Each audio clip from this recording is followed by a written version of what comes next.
Bismillahirrahmanirrahim. Assalamualaikum warahmatullahi wabarakatuh. Pada kesempatan kali ini kita akan membahas tentang dinamika kelompok. Manusia menunjukkan beberapa pola perilaku yang khas ketika mereka berinteraksi dalam kelompok. Oleh karena itu, memahami perilaku kelompok memainkan peran penting dalam rangka membangun masyarakat yang harmonis, termasuk interaksi dalam proses pembelajaran. Kelompok membantu seseorang dalam memenuhi kebutuhan fundamentalnya dan dalam mencapai rasa pencapaiannya. Dalam organisasi modern misalnya, kelompok digunakan sebagai instrumen utama untuk pemecahan masalah dan peningkatan kinerja. Diketahui pula ada perbedaan dalam perilaku seseorang ketika dia sendiri dan ketika dia bersama dalam suatu kelompok. Sebagai anggota kelompok, ia menunjukkan perilaku kelompok. Jadi kelompok bagi manusia itu sangat penting. Lantas apa itu kelompok? Menurut Mill, kelompok adalah unit yang terdiri dari 2 orang atau lebih yang berkumpul untuk mencapai tujuan tertentu dan melakukan kontak yang berarti. Sementara itu, menurut Bass, kelompok itu adalah orang yang berkumpul karena ada motivasi dan untuk kepuasan kebutuhannya. Sedangkan Bogurdas mendefinisikan kelompok sebagai kumpulan 2 orang atau lebih dengan minat yang sama, saling menstimulasi, memiliki kesetiaan bersama, dan berpartisipasi dalam kegiatan bersama. Dari beberapa pendapat di atas, dapat kita simpulkan bahwa kelompok adalah di mana orang berkumpul untuk mencapai tujuan bersama dan hubungan di antara para anggota saling bergantung, yaitu masing-masing perilaku anggota memengaruhi perilaku orang lain dalam kelompok. Dari sini juga kita bisa membuat karakteristik kelompok, ciri khas sebuah kelompok. Sebuah kelompok harus memiliki karakteristik penting agar dapat disebut kelompok dalam arti yang psikologis. Yang pertama, kelompok harus ada kepemimpinan. Menurut Carter, seorang pemimpin adalah orang yang mampu memimpin kelompok menuju pencapaian tujuan. Guru, misalnya, membantu siswa dalam mencapai tujuan. Dalam hal ini adalah guru adalah pemimpin kelompok di dalam kelas. Yang kedua, kelompok itu punya karakteristik saling ketergantungan atau memiliki kepentingan bersama. Jadi para anggota kelompok memiliki tujuan, minat, dan cita-cita yang sama dan jelas. Setiap anggota kelompok berusaha mencapai tujuan yang ditetapkan oleh kelompok. Misalnya organisasi kemudaan, remaja masjid, dan lain-lain misalnya, itu berkumpul untuk mencapai tujuan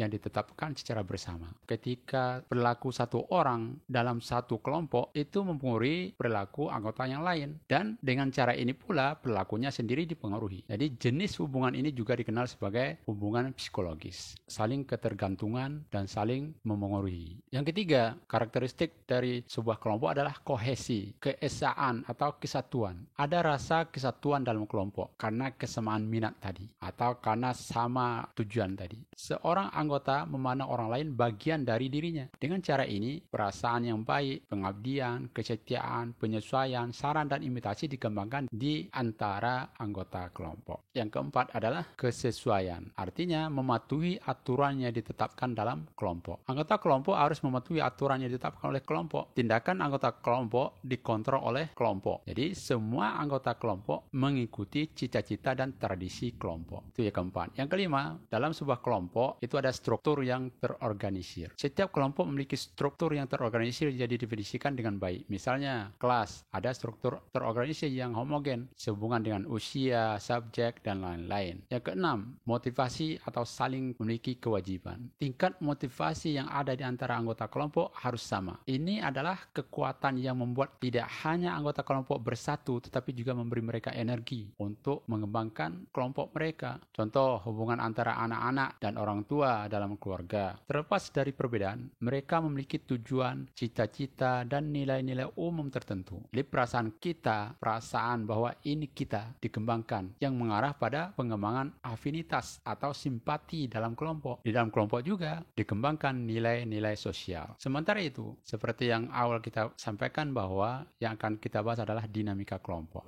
Kita sudah bahas definisi kelompok dan karakteristiknya. Lantas apa itu dinamika kelompok? Secara etimologis, kata dinamis itu berasal dari kata Yunani yang berarti memaksa. Jadi dinamika kelompok adalah singkatan atau pengertiannya dari segi bahasa pasukan yang yang beroperasi dalam suatu grup atau suatu kelompok. Jadi suatu kelompok terus berinteraksi. Dengan demikian membuat perubahan abadi dalam kepribadian dan perilaku anggota yang membentuk kelompok tersebut. Perilaku ini tidak statis, selalu dinamis. Jadi dinamika kelompok memiliki makna perubahan perilaku melalui interaksi dalam kelompok. Menurut Krech and Kratz, dinamika kelompok menyeratkan perubahan yang terjadi dalam kelompok. Jadi dengan demikian dinamika kelompok adalah studi tentang kekuatan yang diberikan oleh kelompok pada individu atau individu pada kelompok. Ada dinamika di sana. Proses dinamika kelompok menurut Ergil dan Heron ada 5. Yang pertama, membentuk atau pembentukan. Ini adalah saat kelompok pertama kali berkumpul. Orang cenderung mencari tahu tentang satu sama lain, mempertimbangkan tujuan, bertukar pikiran, ide, dan struktur yang mungkin untuk tugas dan mempertimbangkan peran mereka sendiri dalam kelompok. Ini biasanya merupakan waktu yang sangat mudah dalam proses kehidupan kelompok, pembentukan. Kemudian, yang kedua, menyerbu. Artinya, ketika kelompok mulai menetap dan individu saling mengenal, mereka mungkin memulai bersaing untuk status dan peran dalam kelompok. Mungkin terjadi ketidaksepakatan dan di mana beberapa kelompok mungkin mencoba untuk menegaskan pendapat yang kuat atau taktik untuk memperoleh kepemimpinan. Yang lain mungkin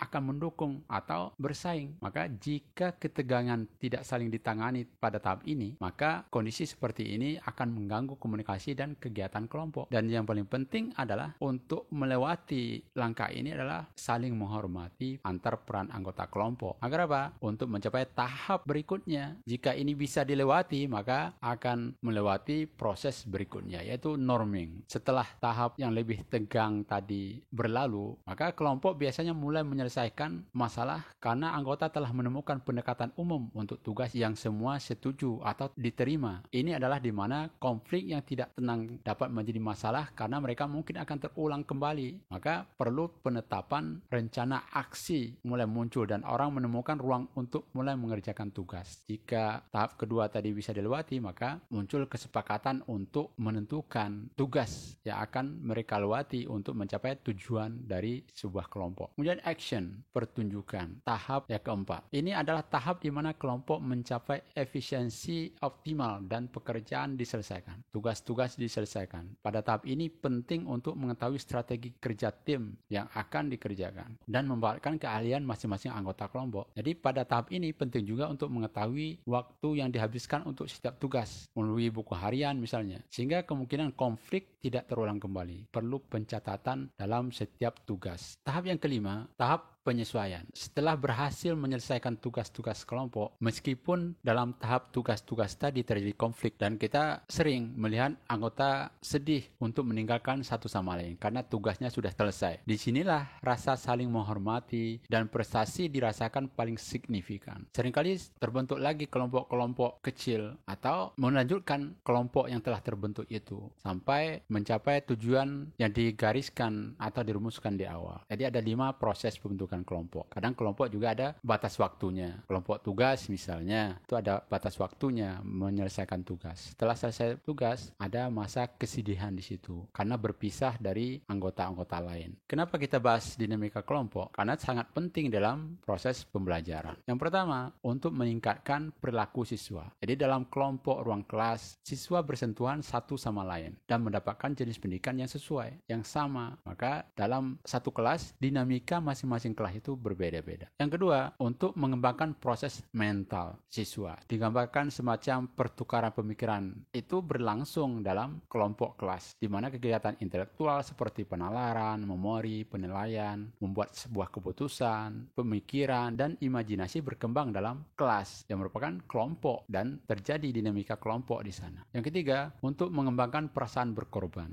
Para siswa dalam kelompok ruang kelas tetap berhubungan dekat satu sama lain. Karenanya begitu banyak niat baik, simpati berkembang dalam diri mereka sehingga pada saat dibutuhkan mereka tidak ragu untuk mengorbankan diri demi orang lain. Yang keempat, untuk mempersiapkan kehidupan sosial di masa depan. Anak-anak dalam kelompok kelas misalnya hidup bersama untuk waktu yang cukup lama dan mencoba menyesuaikan pikiran, kebiasaan, dan pandangan mereka dengan orang lain. Jenis pengalaman seperti itu mempersiapkan mereka untuk kehidupan sosial di masa depan ketika mereka terjun ke masyarakat. Yang kelima, untuk membangkitkan simpati pada siswa. Seorang siswa mulai melakukan seperti siswa lain. Yang keenam, untuk mengembangkan kualitas kepemimpinan. Siswa dalam kelompok kelas merencanakan atau mengatur sejumlah kegiatan kokurikuler misalnya, maka dengan demikian kualitas kepemimpinan dikembangkan di dalamnya. Ada tanggung jawab juga di sana. Yang ketujuh, untuk memperoleh lebih banyak pengetahuan. Dalam kelas, siswa belajar kebiasaan bersaing,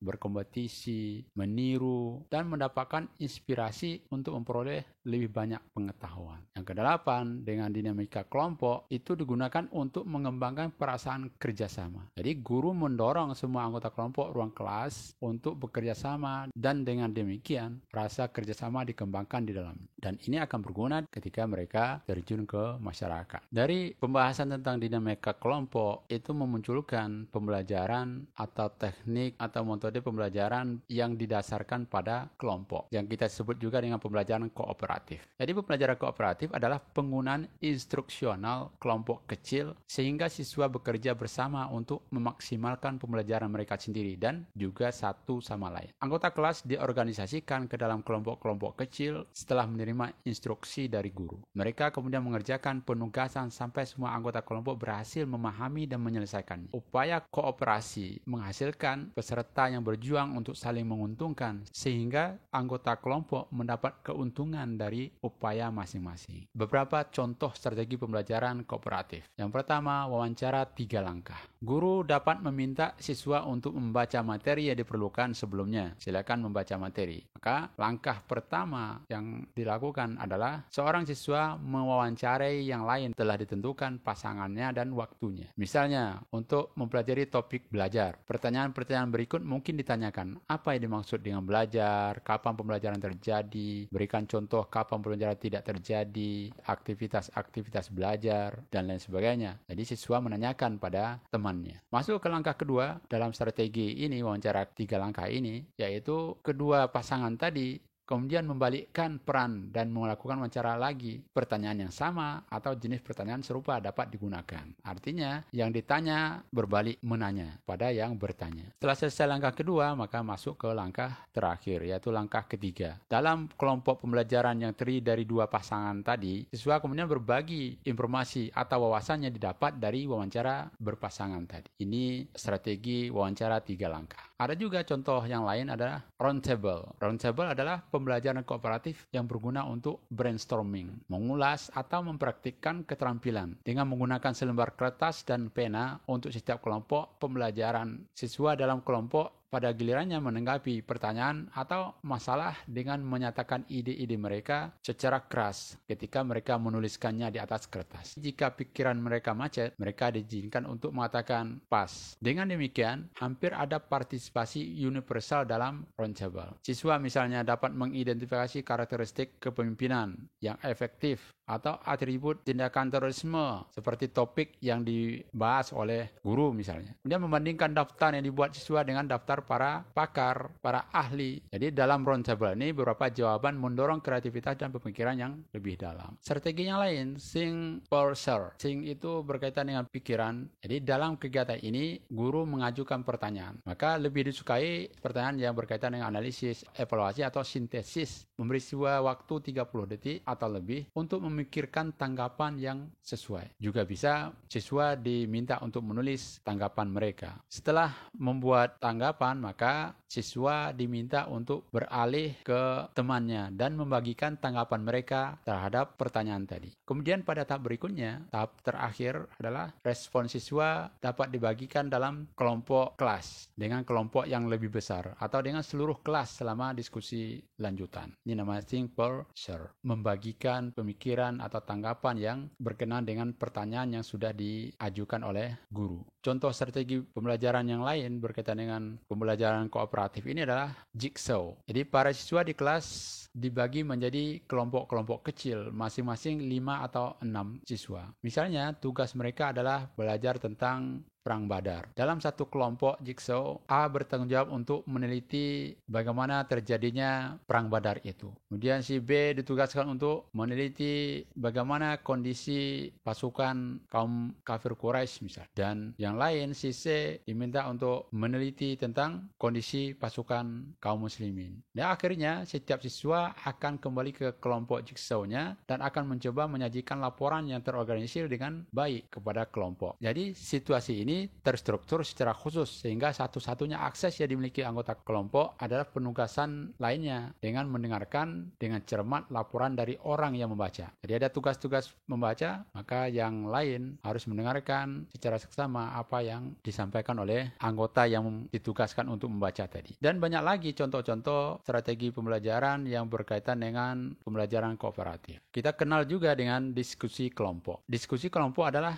metodologi yang sering digunakan oleh suatu organisasi untuk mengukur apakah kandidat atau anggota memiliki ciri kepribadian dan atau keterampilan tertentu yang diinginkan dalam kelompok. Dalam metodologi ini, kelompok diberikan topik atau situasi, kemudian diberikan beberapa menit untuk memikirkan hal yang sama, dan kemudian diminta untuk mendiskusikannya di antara mereka sendiri selama 15 sampai 20 menit misalnya. Bagaimana anggota menangani permasalahan ini, interupsi mungkin, dan lain-lain. Apakah anggota kelompok itu bisa menanganinya? Maka dari sini memunculkan kejelasan konsep, kemudian kemampuannya untuk mengekspresikan dirinya, dan penanganannya terhadap pola perilaku sosial. Diskusi kelompok ini bisa juga digunakan untuk mengukur ciri kepribadian setiap anggota kelompok. Yang berkaitan dengan apa? Kemampuan untuk bekerja dalam tim. Mampu nggak dia bekerja secara tim? Kemudian yang kedua, kemampuan berkomunikasi. Yang ketiga, kemampuan menalar. Karena ada tugas tadi yang harus diselesaikan. Berikutnya adalah skill kepemimpinan. Mampukah seorang ini ketika kelompok kecil diberi tugas, kemudian ditetapkan satu ketua kelompoknya, maka di situ dilatih juga skill kepemimpinan.